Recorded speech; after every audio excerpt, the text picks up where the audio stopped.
Hello and welcome to An Echo of Glory. I'm Johnny Blaine. Joining me today, supposedly two people. At the moment, it's just one. Adam Nathan's here. Hello. How are you? I'm fine. How are you? You're stressed about this. I am stressed. Where's Jake Robson? Parking by the dry cleaners, apparently, was the last official update from the club. I parked by the dry cleaners. He said there's no more spaces. Our producer has sent us live because he's got another pod coming in at the wonderful Launch Pod studio. So it's just me, you, and some I quite like it. It's the manager cracking the whip. It's not letting the players run the asylum. The manager's come in and said, no, this is the job. Proper leadership. This is proper leadership. Yeah. We've got some people joining us in the comments. I like this from Bethnal Green Bear. This is obviously, he's on a bit of a downer about Spurs at the moment. Can we just get Archway Still back and stop all this madness? He's harking back to better times. I watched the highlights of us beating Dortmund. Did we beat them at White Hart Lane or playing Dortmund at White Hart Lane? We lost to them, I think, 1-0 at White Hart after losing 3-0 in the first leg, 15-16. It was in a run of old European nights at Spurs. I mean, do you miss that stuff? Yeah, a little bit. I like the stadium a lot. I think for what they could have done. Oh, we think stadium chat this early. Yeah. We really are filling time. I think the stadium is about as good as they could have made a change. But yeah, there's always going to be nostalgia. But there were times at the old White Hart Lane where you look at sort of Hotspur Memories is one of my favourite accounts on Twitter. He does all the old games from this day going back across the years. And you've seen, Aston Villa at home in 97 and the South Stand's half full. So I think people would just try and grab whatever nostalgia straw they can. But bring back Archway Still. Bring back Archway Still, put us back at White Hart Lane. Maybe Spurs could have just bought the O2 and use that for revenue. Oh, God. Just own the O2 Centre. Yeah. And use that for the revenue that the stadium's now not bringing in. And they wish they wouldn't spend anyway. Yeah, it'd be great. And George Pena says good morning. And now George Pena has got a cock by his name. Sorry, a cock rule, which means he's become a member. I pleaded with George to become a member of An Echo of Glory. He's very much always involved in our chat and on Twitter with us. And he's done so. And you can do that too. You can you can subscribe, become a member. And what can you also do? Chief in charge of hyping. I think anyone can hype once you've liked the video. George, I was bullied into it. You're right. You were bullied into it. And don't worry. Anyone else in the comments. He's getting bullied. Our mark will be on you next. All right. So I wanted to talk about, you mentioned the stadium and what it's not bringing in and what it is bringing in. I'm going to start with, this is sort of club news. We're going to put this on. James has hopefully done this so I can press these nice buttons. Came out this morning, was it the Deloitte money leak? Did it work? I'm going to press it now. I'm going to press this one, which did work. And if you're listening on Spotify or wherever, this is Deloitte's 2026 Football Money League report based on revenue from the 2024-25 season. Spurs way up in, I think it's 10th, isn't it? 1, 2, 3, 4, 5, 6, 7, 8, 9th. Without Champions League football. Without Champions League football, Spurs' revenue was £565 million. I'm no money expert. Does that include your Beyoncés and all that sort of stuff? Or is this it must be. No, it must be club money. Club money. So we are dizzy heights of 9th. No English team in the top 4 for the first time, I noted that The Athletic said. And then you've got a whole ranch of Liverpool, City, Arsenal, Man United, Spurs, Chelsea all bunched together. Villa down there sort of 15th. Newcastle, West Ham coming in. But if you then press, I'm going to press that button, and then I'll press this button, you get the Premier League wages where Liverpool way out in front. Spurs 1, 2, 3, 4, 5, 6, 7th in wages, sitting in around the same points as spend as Villa and Newcastle, which is kind of where we are at the moment. But the sort of revenue to wages, we've talked about this last season, it's a problem. Yeah, it's a problem and it's deeply annoying. Yeah, I mean, you can take two things from it. You can take great hope from the fact that Spurs have, whatever you want to say about them, have built a financial juggernaut of a business. Yeah. The type of business growth that anyone would be like doing cartwheels about the growth. And yet they choose not to, whatever they say about, we will reinvest every penny. It's really hard to look at the raw numbers and say they actually do. I mean, I did a bit of maths this morning. I think I worked out that the difference in total spend that Arsenal have on wages versus us, could pay 25 players 75 grand a week more than we do. That's kind of the whole ball game. Like, we quibble about so much stuff and the football and the managers and blah, blah, blah. It's going to be so hard to compete. You've got to catch lightning in a bottle twice. Correct. To match teams like that if you're not spending the money. Yeah, and look at Villa. So they were below us on the other table. They are, I mean, slightly above us, but it's really not a lot in this wage table. And they are having a really good season, but that's because they've recruited really well and the manager's doing really well. And everything really has to come together. Jake Robson's here. Thanks for coming in. Thanks for joining us. You really have to, everything has to come together if you're basically relying on good recruiting and good manager, which we are struggling with. Yeah, but even then, Villa, you've got Emery saying we can't compete. And would it stun you if Villa end up coming 7th or 8th again this year just because, you know, they've built as good a squad as they basically possibly can, spent as much money as they can, and they might end up getting to a position where we did last year where they think, well, to be honest, we might as well just try and win 7 Europa League games against weaker opposition than really giving it our all in the Premier League, and you couldn't really blame them. Yeah, Benny Guy says, grow up. I don't know who he's talking to. Let us know. And get real jobs. Get real jobs. And George Pena says, on the one hand, there is scope to get better, but on the other hand, is there a will to get better? This is what I don't understand. How can you not? They're not putting that money. It's not going in their pockets. Yeah, these guys are well paid, Ms. Lewis and whoever else. Why is it not going on the pitch? Do they not want to be cock of the walk in boardrooms? Look at we've won. You know, we've won the Premier League. We've won this. We've won that. I don't understand. They obviously don't. Wow. Or it's obviously not their main priority. Is whatever they want to say about, you know, all we want to do is more wins more often. It's really hard to kind of go along with that when we're all allowed to see the numbers now. You know, you wouldn't have seen these numbers 15, 20 years ago when you could probably pull the wool over someone's eyes, but they're all readily available. And I think, you know, Levynomics did a good video on it today about how much is being spent and whatnot. I nearly kept my concentration throughout there. Just tripped over my just new at the coat. last minute. Yeah, it's frustrating. Yeah. Jake, I'm going to throw you straight into this. Hello. Hello. How are you? Good. Haven't been on for a while. Yes. Been working on the Ashes and all other sorts of things. Wait, what did you just say? Well, you're in here. You can't switch us off if you're in here. So I can mention.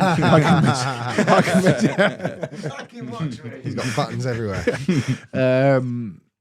Thoughts on this? You know, Spurs have got loads of money and don't spend it. Basically. Yeah. What's new? Yeah. That's literally always been the case, Yeah. hasn't it? Well, it certainly has been for the last, as long as I can remember. I don't know about Alan Sugar and those times, but we were always told we had no money. We know we've got money. Yeah. It came out, what was the report? I've referred to this in the past. What was the report that came out last year that said we were the lowest in terms of, I know Gary doesn't like me mentioning this because... Wages to revenue. Wages to revenue. And Villa were top. Yeah. Yeah, Villa were too high. Overspending. Villa were overspending. And you know what? Tangent. Their fans moaning that they can't spend any money. It's because they spent too much bloody money in the first place. So I don't care about that. Yeah, but we have the position to be able to do it right. We're in the position to be able we're to get good. the I'm balance saying Villa are correct. complaining they can't buy Yeah. players. Your problem. They spent too much money. You should have been more careful. We are the opposite. We've got all this money. We make all this money.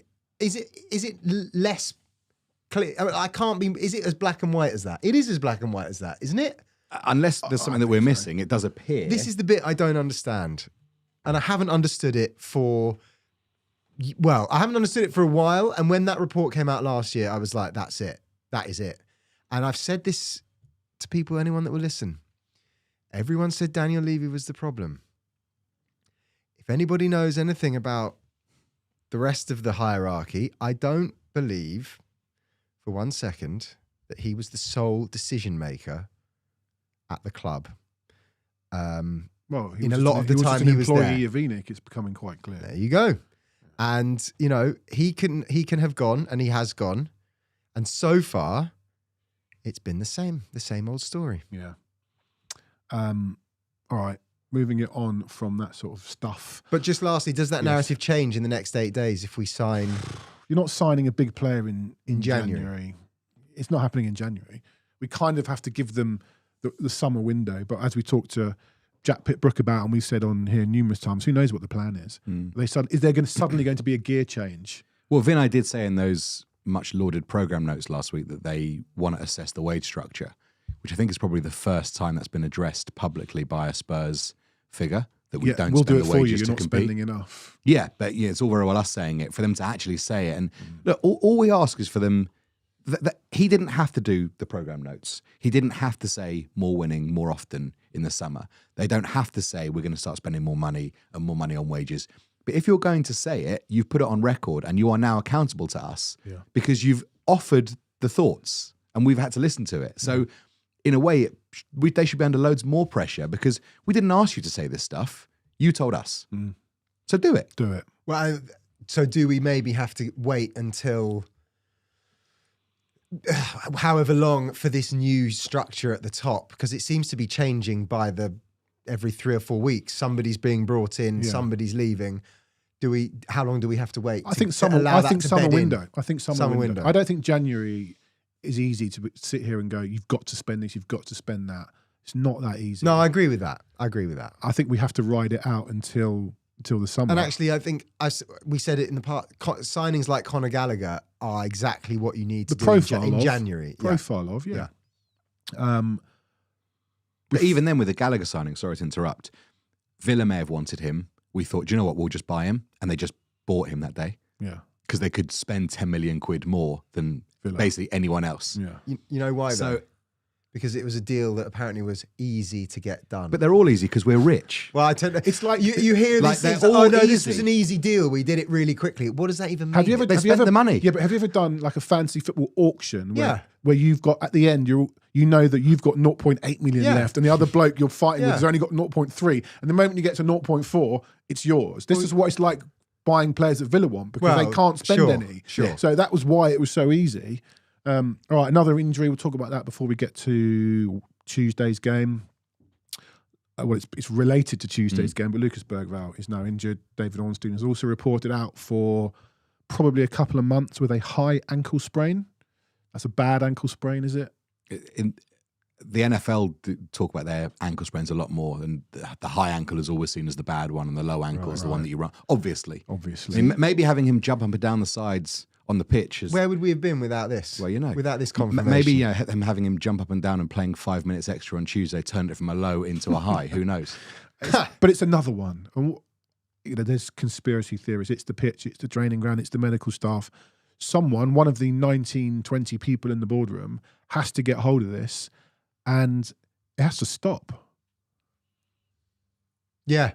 There comes a point where it's not just bad luck anymore. Well, we were told, people were saying this is Ange's training methods and this and that. And to be fair, we all bought into it because we knew that Ange wanted the players to run around a lot and keep a high line and have to do a lot of running back.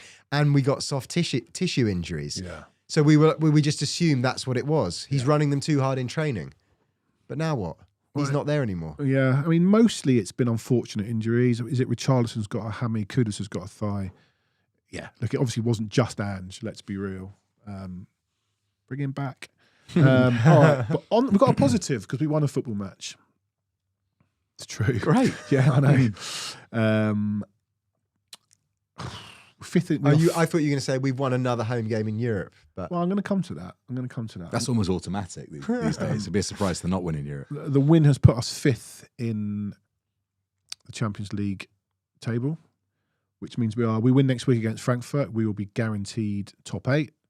If we could be guaranteed top 4 if the results go our way and we win there, and that's really important. Top 8 will get you a home second leg in the round of 16. Top 4 will get you a home second leg in the round of 16 and the quarterfinal should you get there. Oh, okay. We can't finish top 2, which would get you a home all the way through until the final. But yeah, that's really important. But let's start with the team. And of course, top 8 just gets you through. That's the other thing. Yeah. You ignore that. You a busy sort of difficult schedule in February would have us not play. Two games. The punishment round is around the Arsenal League game as well, I think. Yeah. So that's punishment round. Well, the naughty boy all you round. can call it, really. Yeah, that would be 2 full weeks that'd be very handy to have without midweek games. Yeah. So we lined up. We had 11 fit senior outfield players. You went, didn't you? Yeah. Did you take your boots? Just in case. Yeah. Have boots, will travel. So we lined up with this talk of whether it was a 4-2-3-1 or a 3-5-2, whatever. But it's been listed here by Opta who have let this data be available. Vicario in goal, Porro, Danso, Romero, and Udogi, Bergvall and Gray in front of them. Odobert, Siemens and Spence listed as a left winger. And Solanke returned his first start of the season, his first ever Champions League start. Okay. I mean, the one who missed out was your friend Randall Kolo-Muani. Don't. 11 fit players, and he was the one who didn't make it. I mean, what could you do? There were 49 senior appearances on the bench for Spurs out of outfield players, of which 22, I think, were Kolo-Muani. The bench, I mean, some of these names I've not heard of. Akamrich, Byfield, who came on, Hardy, outfield players, I'm going to go. Oluseyi, Rousewell, Dane Scarlett, who we know, Thompson and Williams Barnett, who's played, I think, one game.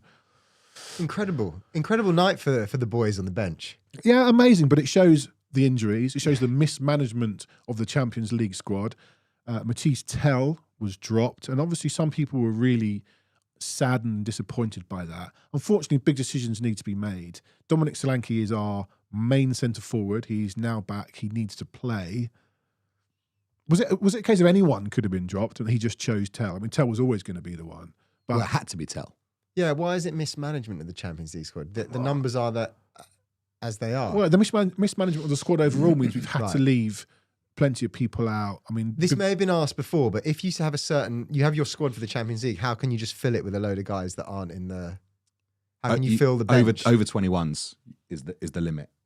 Right. And then you've got your youth team that Your can play as B-list. many as you want. Your B B-list, list. which will be I kids. see. Which will be kids. I see. But we couldn't call upon who's not in the squad or the injured ones. Bissouma, Dragusin. It's injuries. It's mismanagement of overall of the squad. But ultimately, yeah, we all like Tell for his energy and blah blah blah. Frank Clee doesn't like him. Solanke had to come back in for me. I mean, he's our centre forward and he needs minutes. Yeah, I assumed, because Solanke did not look particularly sharp against West Ham, and I couldn't believe that he would have started the game, which is why it felt like a strange one to me to take Tell out, who would have started for Solanke, who looked like he only had half an hour in him on Saturday. Felt weird, but given that he was going to start him, it became a no-brainer thing to do. Jake, any surprise there? Well, yeah, Spence and left wing. That was a surprise, wasn't it? Well, they were saying that sort of it was. Well, especially when you've got Muani, because you thought that Muani would play left wing. Well, it's interesting. He kept him on the pitch against West Ham and took Tell off, who was playing well. And then post-match, Frank said that Kolo-Muani was playing well, which he wasn't. And then he's the one player that gets left out of the team for a bloke who's probably never played left wing before. There was sort of, 3 at the back, out of possession, 4 in possession, whatever. Spence left wing. He did all right. You know, he did all right. It's just a sad state of affairs that he's got to play there. Yeah, but he obviously, we've accused him a lot of not having a plan, and he's looked at this and gone, right, we're going to do this, and we're going to do this, and we're going to do this, and it's going to involve Spence on the left wing. And actually, whatever the plan was, it worked. I want to circle back. I want to go back actually a little bit, Jake, because you've not been on that long. And I hope you won't mind me saying, out of all the boys and girls in our WhatsApp group, And there are a few. you're probably the sort of most, I'm not saying Frank in, but you're not as staunch Frank out as the others. Frank Outer. You're not a Frank outer. So just forget the famous 2-0 home win against Dortmund on Tuesday night. It changed all of our fortunes. And the first half against Sunderland. And the first half against Sunderland. Forget all of that stuff. Sunderland, God. Please try and take out the 2-0 win against Dortmund as some sort of progression. Where are you with Tottenham and Thomas Frank? I think there's a before Dortmund and an after Dortmund. There's not an after Dortmund, which will come to it anyway. But well, I think the before. So you want me? What was I feeling on Tuesday night before the game? Then, after West Ham, yeah. After West Ham, I think that it's got to the point where I fully expected him to be given the season at the beginning of the season, and even when it got really sticky, when it's been sticky in November and December and over Christmas, it feels to me like his position pre-Tuesday has become untenable because of the way we're playing and the position we are in the Premier League. Not the Champions League, though, I have to say. Yeah, but who have we played in that? Yeah, but you can only play it, but it doesn't matter. Yeah. Having said that, I've the one thing I've held onto and hung my hat on is the no Solanke, Maddison, Kulusevski.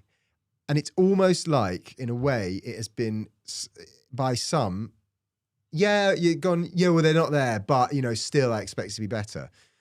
But the knock-on of not having them is not just you're missing three of your best players. And in Solanke's case, our standout only striker, really. It's that who's coming in to replace them. It's not players that have been part of the club in terms of Xavi Simons. But Xavi Simons, Kolo Muani, even Kudus. Okay, he's a Premier League player. You're missing your three best players and you're having to bed in three new players as well. It's not like an Arsenal where, okay, he's not fit, we'll just play someone else who's been here 5 years. I think there's that added in as well. And I think that is, I don't know if that's mitigation, but I feel like that's why he's being given a stay of execution. I got to say, I agree. You kind of draw me back on Frank sometimes when I listen to you say that. Jake Sanders totally disagrees with you on our comments as he does on our WhatsApp. But when you make those points... Very fair point, is what I don't agree with the premise, but it's very well made and I understand what you're saying. I totally disagree with Jake Sanders on that. It's very well made and yes, you're absolutely right. People have said about Maddison, blah, blah, blah. And you've extended that point that we've had to bring in those players who've not been around. Colin Moran doesn't care for being here. Fine. But at the same time, the players we've had out shouldn't be turning in the performances they've had. I think that's the frustration. Yeah, I still think the way you choose to coach your team is ultimately your choice, right? And he chooses to play, let's say that he wants to be better. The way in which he is setting them out to play and the aggression, intensity, if it was 20% better, it would still be bad. Is that fair? Yeah. So it's not like, I think Jack said on our show last week, whereas Ange tried to play good football and it went badly, we're trying to play a pretty mediocre standard of football and we're not even doing that particularly well. So I still think the levels at which Frank is trying to achieve still would be under what I find acceptable or my expectations coming into the season. Yeah. Yes, for sure. But the reason why I think Tuesday's important is because of the way we pressed.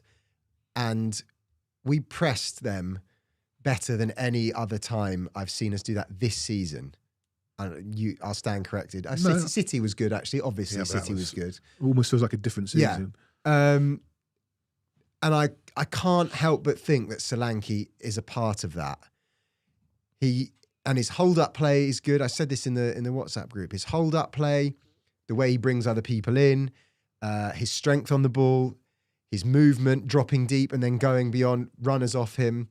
And then obviously his finishing, although one fell in off his arse the other night.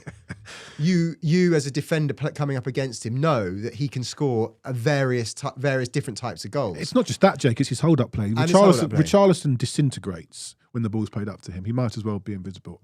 I get all of that.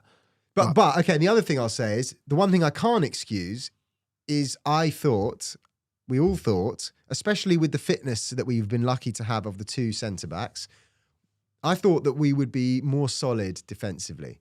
I expected us, at worst, to be sort of drawing games 0-0, 1-1, or losing 1-0, or winning 1-0. Not finding ourselves 2-0 down. 100% under Thomas Frank. And whether that whether that comes from the way we're not able to defend from the front very well, I don't know. Perhaps that's what the deal was at Brentford. In terms of, obviously they were very solid at the back, but was that because they were very, very good at pressing, going up? Did the defence start from the attack almost for Brentford? I don't know. I didn't watch enough of them. But like I said, Jake, I think we get clouded by Brentford. Match of the day wins against Man United, Arsenal, all those big teams that they beat, and everyone loved it because it was exciting. It was little old Brentford. Yeah, but I don't actually know how Brentford played. But if you look at the way United played against City the other day, certainly at home, that was sort of how Brentford used to do it. Yeah. They used to sit back, be very solid defensively, very good from set pieces at both ends, and hit you on the break with Mbumo, with Tony when he was there, with Wissa, and they'd be up the field in 4 passes within 10 seconds. Correct. And the ball's There's in the no back doubt of the they net. have better forwards than us. Well, so adapt. Well, yeah, but that's if that's the problem is that's the only way he knows. How do you adapt when you've got Colin Richarlison, Odobert, who looks short of He's short. confidence, Tell, who's been battered from pillar to post. Yeah. I don't know. Those are all fair points. I don't know. But Yeah, but it could be better. 2 home He wins. still has chosen to play Jed Spencer left back in 20 odd league games when we know from minute one it doesn't work. Yeah. So I find that Frank has got this frustrating habit of turning one loss into 2 losses. So he'll compound something that is already bad and just find a way somehow to make it worse. The substitutions against Villa, Sunderland, West Ham have all just made us worse. And so that maybe he's just getting unlucky. Maybe he's just his toast is landing butter side down every time, and maybe that and maybe that would change. But he just doesn't seem to be getting what we would consider basic things right. Yeah, Hotspur Sam true. says it. I Not agree keeping with that hold as of the well. ball, misplaced passes. I don't think these are bad players, but I don't think the coaching setup was right. I think they're playing stress. I think they're playing in fear. Thomas Frank said after West Ham, 1, 2, 3, 4, 5, 6, 7. He said the last 8 games. It might have been after Dortmund, but anyway, in one of the pressers, he said in the last 8 games we've been doing things right and have been unlucky. Well, if you include Dortmund, the 8 games goes back to Forest away. We didn't do anything right. So after that, we lost to Liverpool, beat Palace, drew with Brentford, drew with Sunderland, the famous 45 minutes, lost to Bournemouth, lost to Villa, lost to West Ham. So I don't see much going right there. People talk about, we played well second half against Bournemouth, should have won it. That was just crosses and corners. There's nothing clever about us. So you were there on Tuesday night, Ad. I've talked for all season about starting games properly with a bit of intensity, and they did. And how was the atmosphere at the start and during that first half? It was good. People got behind the team a lot. I heard quite a few boos when Frank's name was read out. I think maybe there's a bit of pantomime to that. But the team were all cheered and there were quite a lot of chants for the team and people got behind him. I mean, my mate and I have got this old tradition that any European game we play at home, we'll just tap each other after 2 minutes and say, they're rubbish. We've done that for Barcelona, Real Madrid, like whoever you want. Like they're not English. I'm going to wave my flag. They're rubbish. But Dortmund were actually staggeringly rubbish. I was surprised how bad they were. I could not believe how poor they were. I don't think a team in the Premier League has played worse against us than they did at home this year. Maybe someone can correct me. Because even Burnley and Brentford had moments where you thought we might be under pressure. I know they had 10 men for periods, but like Ademi, the striker, Nmecha, Bellingham, they just look poor. And I think one of the things about Spence is that I think he realised that he had the measure physically of that right back very early on, and he was just running through him. Yeah, like it was almost like a rugby thing. You just he was just barging through him legally, but we just had such dominance physically and skill wise that I was quite surprised by that. Yeah, Dortmund come with a bit of history of they've done well over the years. Champions League finalists not that long ago, 2 years ago. 3 years ago. What in London? They lost to Real Madrid. 2 years ago. 2 years ago. But this is not a vintage Dortmund team. Forget the goalie. Anton Schlotterbeck, Ben Sebaini. Well, Schlotterbeck's decent. He's good. He's good. Hang on. Kuto, Bellingham, looks like a championship player. Nemecha, Svensson, Adeyemi, Brandt. Girassi was in terrible form and wants to leave. But the front three's decent. It's okay. Was Girassi the number 9? Yeah. He was terrible. And I just, look, you can only beat what's in front of you, and that is a good win that honestly none of us expected. Let's be real. None of us. I'm not taking... Category A ticket. Yeah. Look, that's a good win, don't get me wrong, but that's not a strong Dortmund team. I don't know how many of those get in a top 6 Premier League team, if any. Schlotterbeck, I agree, Jake, is a really good defender. I think Brandt's pretty good. Yeah, but he's a German international. He's a good player. He might get in your squad if you're Tottenham, Villa or Newcastle. After that, I don't know. But it's a good win. And it was all about starting well. We had a few shots. First goal scored probably by our best centre-forward, Christian Romero. They get a pretty unfair red, would you say? Terrible decision. Again, slowing it down. Do you see the Newcastle PSV game? Newcastle scored a goal which VAR wanted the referee to check, and it was never offside. And he said, "I'm giving the goal. Stop wasting my time." Yes, last night. Yeah. The referee said, "Stop wasting my time." Second goal. Can we have a bit more of that? I love the guy getting sent off. From that point on, we're winning the game. But come on, I know it looks bad on the replay, but What are we doing here? I think that's where they've got it all wrong, because if it is allegedly for the howlers, then you should be able to see it as a howler in full speed from one or two angles. Because they start any VAR check by showing the referee the still I know, that's mad. image of what the infraction they think is. Of course you're going to get in your head, this is bad. Because I hadn't seen it until the next morning, and one of these like TNT videos, and the freeze frame on my phone was of the studs hitting, and I was like, "What? That's much worse than I thought." Then you see the incident; it's nothing. The same as Xavi Simons. Yeah. There's nothing in that. Johnson against Copenhagen. Yeah, and if you do that full speed, the ref just, as you say, stop wasting my time. 2-0 was. But, they even themselves out over the season. So. Oh yeah, sure. 2-0. I was at work and I can't hear the games. I've just got all the 7 games Just locked in. Yeah, well, they're all just all there. I can't. That goal wasn't live when it was scored, so we were on a different game at that point. Have you ever been to a football match where someone's laughed at the goal being scored? When they showed it on the replay, I've watched the game back. People were laughing in the ground at the finish. What was that? I mean, fair play to him. He needed that goal. His first ever Champions League goal. Yeah. But good move down the right-hand side. Okay, ball from Odebear. I think I agree with Ali McCoy that little bit behind Solanke. It's a goal that Richarlison probably scores because he comes alive in the box. But at that point, you're thinking this could be 3-4-5? Yeah, and it probably could have been with a bit more incisive finishing. I never felt under any threat, so it didn't feel like a game where we had to go and get 3-4-5, particularly when they're down to 10 men. Because it was 1-0 with the red card, right? Yeah. So 2-0, 10 men. Yeah, they weren't waving the white flags at that point, but it didn't feel that far off. Yeah, I mean, do we win 5-0? Is that a thing we do? When did we last win a Premier League or 5-0? Or by 4 or 5? Beat Swansea 5-0 in 16, must have done it 17. 2014 or something. Must have not many teams do, but yeah. Yeah, I don't know. Jay Sanders in the chat, he'll know the last 5-0. 5-0 is 5-0 is an awkward. Jake Sanders, we declared quicker than Ben Stokes on the first day of the 2023 Ashes. I also thought because of the injury situation, and you're sort of thinking, well, who's coming off the bench as a kind of second wave? You're not looking at that going, yeah, they're going to come on and score 3 more goals. George Pena 4-0 against Copenhagen. Genuinely don't remember that. 4-0 was a child's. It was about 2 weeks ago. 5-0. That was the Van der Ven goal game. Yeah, of course. I want 5. No, I want to know the last time we won by 5 in a European or Premier League game. European. I don't know if we've ever What was done Burnley when Son scored his Puskás goal? Christopher Hall just said that. I'll have a look in a minute. Okay, second half. I put on Twitter and Jake said it here. We sort of declared early.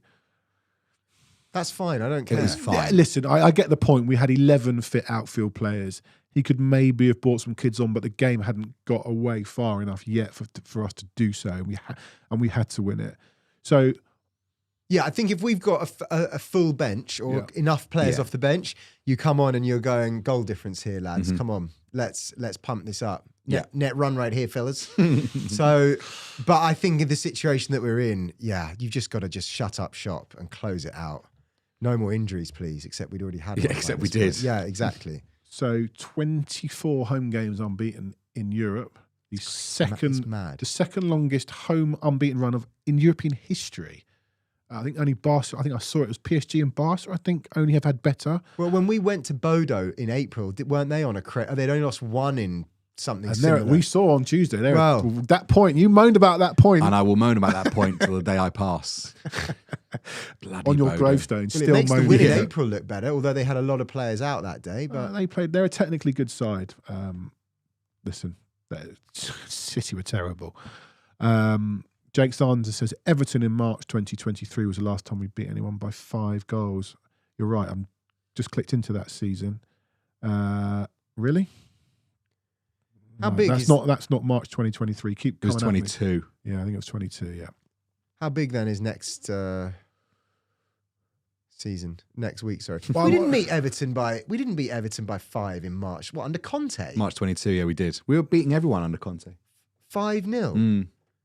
Pickford threw a couple in, which was kind of him. Oh, what about the Leicester game where Son came on and scored a hat trick? What was that score? 6-2.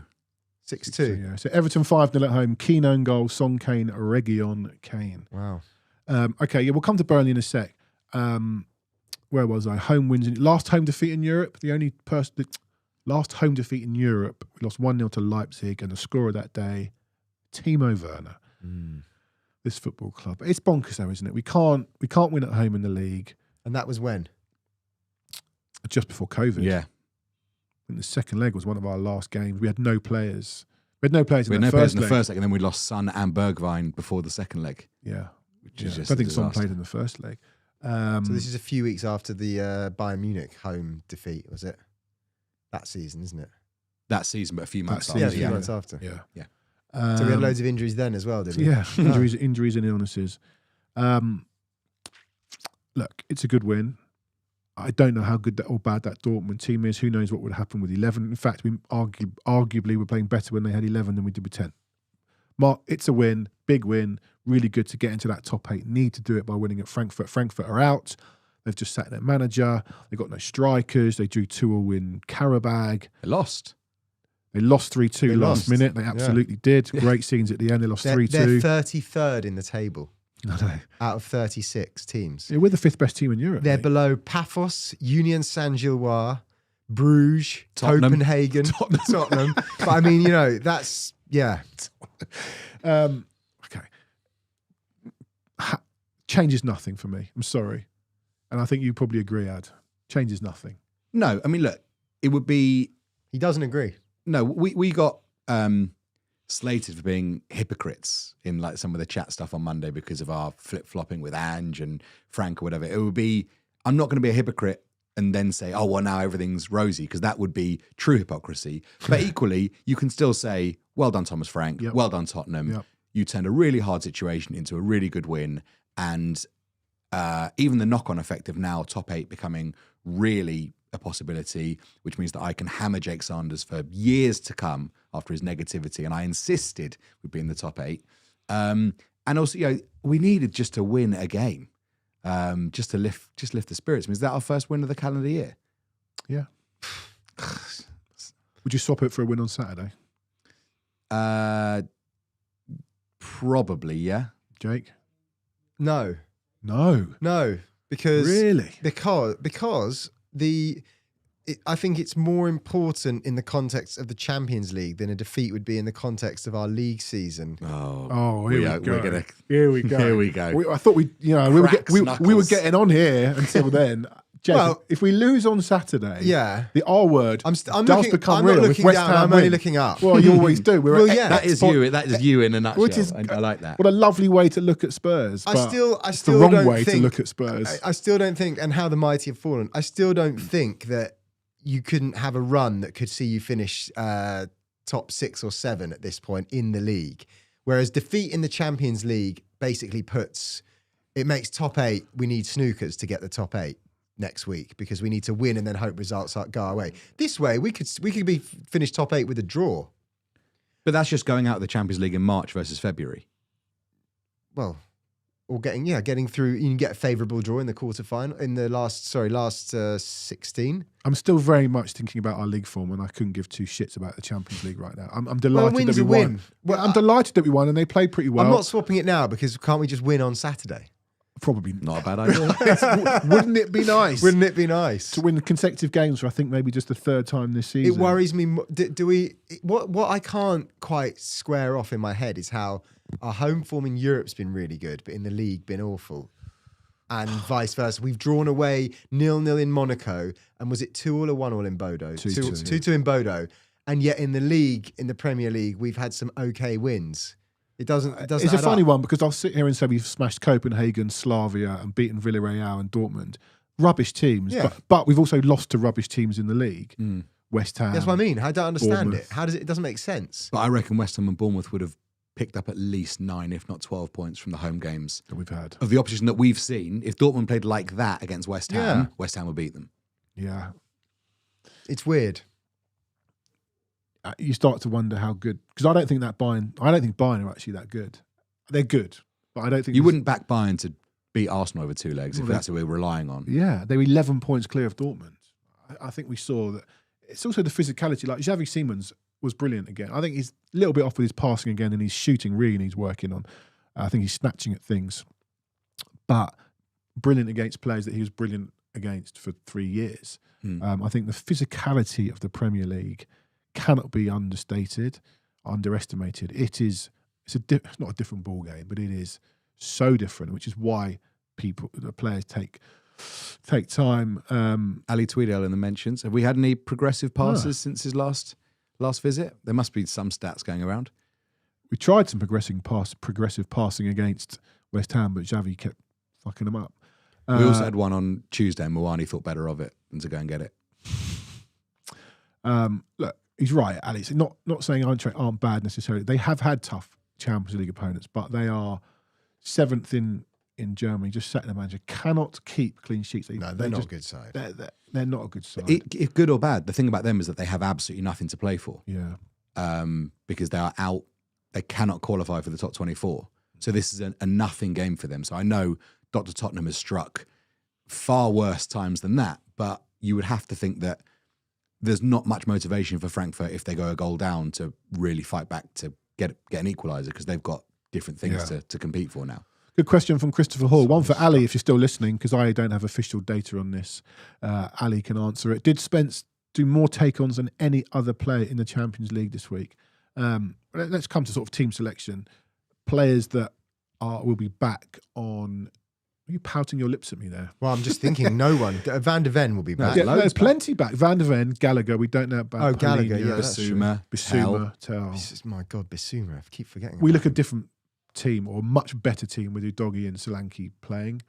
Bigger, stronger, faster athletes, adults. Where are you going with the team on Saturday? Would you be starting Udogie at left back? Yes. Surely, but can he do it? We have to win. We have to win. Can Udogie do it? Can he play? Can he start at this point? Well, we were saying it's quite mad that Udogie played 90 minutes on Tuesday and they didn't even give him 10 minutes against West Ham. Bizarre. Really odd, isn't it? So do we think he can start? Is he fit enough to start? He's just played 90. I said, yeah, he should play. He should play. If he's picking Ben Davies to provide balance, he has to continue that theme playing Udogie. I would bring... If Palhinha fit or not, I don't know. Gallagher. He could just bring Van de Ven in for Udogie. No, he won't do that. We know he's not starting that on Saturday for the first time. I'd love him to play Spence at right back. I'll tell you why not. Because Porro will need a rest at some point. He doesn't need to, because if he plays Van de Ven at left back, he's playing a right-footed centre back at centre half. You can play a left-footed centre back and a left-footed left back. Hey, my word, sounds nice. He's got those options. He can play then Gallagher, Gray, and Siemens. I don't think you can play Gray because he's played every game, and we might be. Bissouma. We might have zero centre midfielders for Frankfurt if Gray gets injured. So Gallagher, Gray's got. I think you play Bissouma, Gallagher, Simmons. He's got to. Yeah, and then Odebertel and Solanke. Yeah. Might play Mawani. I think he has to. Start Bissouma. Ali Tweedale, just going back to Christopher Hall's question, not even close on the take-ons. So there we go. Tell has to start. George Pena would rest Porro and bring in Destiny and put Spence to right back. Yeah, I don't have a problem with that. I don't think he's resting Porro in this game. Any chance that Spence starts again at left wing? Could do. Don't know. But he probably has to play left wing in Frankfurt because, again, you're down Tell, you're down Gallagher. Porro may have to play in centre midfield again. Oh, God. You're right. Because of, So Tell has to play. Palhinha might be back for Frankfurt. Who? Palhinha. We don't know what's happening. Who knows? Yeah. You're going to his presser, is that right? I am. What time's the presser? 3. Today? Yeah. Lovely. Weird time. You got a question for him? Well, you got one for me? Help me out here. Wrigley's are extra. or a another. Could be. Hubba Bubba. Remember that? Could be. You must be thinking about your question already. What number do you send us some in the chat. I'm never off the clock. What number are you doing it for PLP? Yeah. So what? Sky go first? Hang on. Can you, if you're going to pull the curtain back, can you explain how these work? Because I don't. Jake's going to do it. No. Order of questions. How does that work? Because I have no idea. So it's very simple. You have a broadcast section for all of the broadcasters, as in TV and radio, and then maybe a select special bunch of print journalists like Alistair Gold can go in the broadcast section. and then they turn the cameras off and they have an embargoed section for the newspapers, essentially so that they can have something to write that will still be new when the papers come out at 10:30 tonight. Because obviously it all goes up on Sky Sports News straight away. So that's how that works in terms of sections. And then Sky go first, and then Premier League Productions, who I'm going for, get to go second, which is essentially for all of the non-UK broadcasters on their behalf. You can go if you're a non-UK broadcaster. You can send someone to a presser, but they don't have to because they know that they can get it for PLP. And then after me will be if somebody from 5 Live is there or the Moose from TalkSport. And then Does Sky get 2 questions and then you? No, you get with Conte. It was like you all get 2 questions and that's it because he talked too much. But with Frank, it's 3 or 4. Okay. Sky tend to maybe get a couple more, but they ask a lot of the questions that you ask anyway. Luke Barrett says, ask him if he's looking forward to being Crystal Palace's next manager. On behalf of an Echo of Glory, please do that. I'm not going to ask him Right, that. so Do you know what I was thinking on the way over here? Last season, in the spring, I ended up doing all the pressers of managers who we maybe like the look of. Your Iriolas, your Glasners, your Kieran Silva. McKenna's. We had Silva and even Thomas Frank. I remember going to Brentford and you said, "I'll send my regards." Did I? How times have changed. Doubt it. All right, but just quickly before we leave, we've got a busy launch pod. James has got another pod in here. Seriously, coming what in should soon. I ask him? Give me a question to ask. Well, What do you want me to ask? I would like to know, well, in my mind, if we lose consecutively to Bournemouth, West Ham and Burnley, that is sort of DEFCON 1. And at that point, what could possibly be the plan to turn it around? I would argue, ask him that. if you lose, you can't. I wanted to say this on the show, and I'm using this as an excuse. But Say it. if you lose those 3 games in a row, it's very hard to argue you wouldn't be better off just without a manager altogether, because that is 3 of the Romero's most, running the show anyway. You may as well, because that's 3 of the most disastrous results going into February. I'll tell you what, the last time I went to his presser was before Forest, and I said something along the lines of, how do you prepare for a game when you're sort of expecting to win, or you're going in as the sort of bigger team in inverted commas? And he bit back at me. He goes, "Have you seen Sean Dyche's team play?"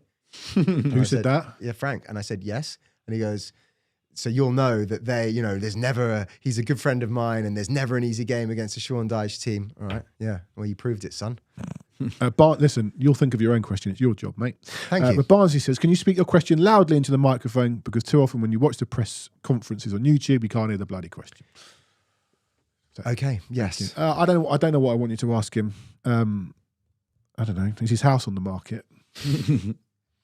All right. I'm going to ask him about. I have to ask him about Burnley because that's the remit of a Premier League production reporter. You have to ask about the game, and then The return of Wilson Odobert. Yeah, that's to a his good old shout. club? That's a good shout. That's a good shout. I think I'm gonna ask him. I think I'm gonna ask him how he feels like. Yeah, as you said, the next few weeks. Like, I'd love to know, Jake, what it's like to be 14th with Brentford compared to being 14th with Tottenham. Whether you can ask him that, because it's so different. You can be 14th with Brentford and everyone's happy. You're 14th with Tottenham and no one's happy. I know we were 17th last season, but Progress. 17th, we tried our best. We'll do it in Budapest. All right. I will ask him going. what he thinks things went so well on Tuesday, because I can't.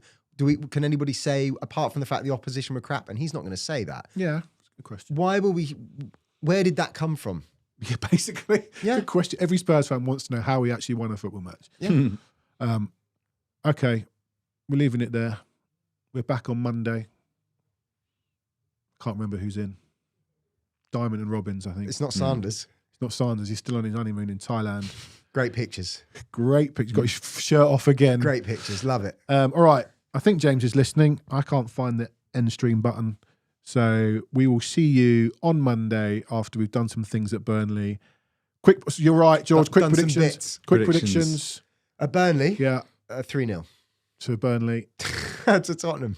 Thomas Frank has started to give me real Christian Gross vibes, and I think Gross's last game would be Everton 1-0. Is it Ramon Vega header at the I back was post? there, yeah. I think it's going to be 1-0 Spurs, gubby, scrappy, corner, horror goal. He's got much better hair.